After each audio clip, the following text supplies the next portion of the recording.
Praise the lord. హల్లెలూయా. దేవుడి నామానికి స్తోత్రాలు. మీ అందరికీ నా వందనాలు తెలియజేస్తున్నాను.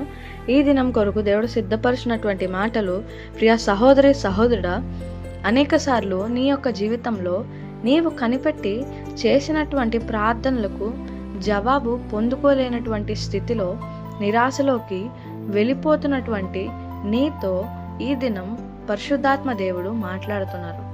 పరిశుద్ధ మందిరంలోని దైవజనుడైన సుమియోను ఒక అన్నా ప్రవక్తని దేవుని రాక కొరకు కనిపెట్టి ఎదురు చూసినటువంటి వారుగా ఉన్నప్పుడు వారి యొక్క ప్రార్థనలు దేవుడు నిర్లక్ష్యం చేయలేదు.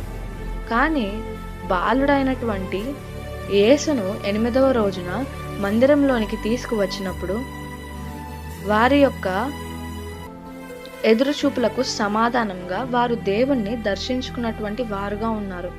అదే రీతిగా క్రీస్తు పునరుత్థానుడైన సమయంలో తండ్రి యొద్దకు ఆరోహణమవుతున్న తరుణంలో కూడా శిష్యులకు కనిపెట్టి ప్రార్థన చేయమని యేసు ప్రభులు వారు చెప్పిన రీతిగా 10వ దినమున పెంతెకొస్తు పండుగ రోజున పరిశుద్ధాత్మను పొందుకున్నారు.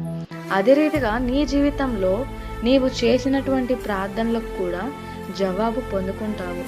నీ పితరుల జీవితాల్లో జరిగించిన దేవుడు నిశ్చయముగా నీ జీవితంలో కూడా జరిగిస్తాడు.